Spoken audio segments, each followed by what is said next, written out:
Romain Rozang, commentateur du ski alpin féminin pour la RTS. Alors voici mon pronostic pour le Super G féminin. Championne du monde, pour moi ça ne fait aucune discussion, Lara Gut, c'est la grande dominatrice de la discipline depuis 2 saisons, elle n'a jamais manqué un grand rendez-vous, et puis surtout si elle finit deuxième, connaissant son caractère, elle ne sera pas du tout contente, donc ça va compliquer notre travail de journaliste.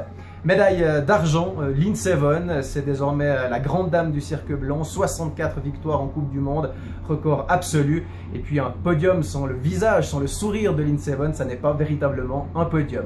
Et puis médaille de bronze, Anna Feininger, le métronome du cirque blanc, même si elle n'a pas encore gagné en Super G cette saison, elle peut vraiment viser 3-4 médailles ici à Vejle-Beaver Creek, et puis comme ça, physiquement, ça sera le podium le plus agréable à l'œil qu'on puisse avoir.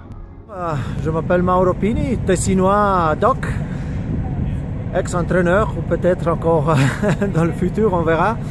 Moi pour demain, pour le Super G, on ne peut pas mettre Lara comme favorite parce que Lara c'est Lara et parce que c'est la meilleure dans cette discipline. Donc Lara, la grande favorite. Juste derrière, bien sûr, la star d'ici, donc Lindsey Vonn. Parce qu'il faut aussi dire qu'il n'y a personne qui est capable de tirer des virages comme elle. Mais il y en a trop, donc Lara favorite.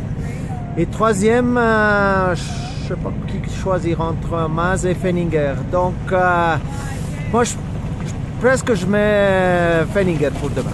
Alexandre Boyon de France Télévisions. Alors, si je devais vous donner mon tiercé pour le Super G féminin de demain, j'aurais bien envie de vous dire Lindsey Vonn, l'américaine, parce que ça serait bien qu'elle remporte enfin une course, même si elle ne connaît pas particulièrement cette piste ici, mais bon, on peut peut-être lui donner un petit coup de pouce, et puis je crois que son fiancé pourrait venir, ça serait une bonne chose.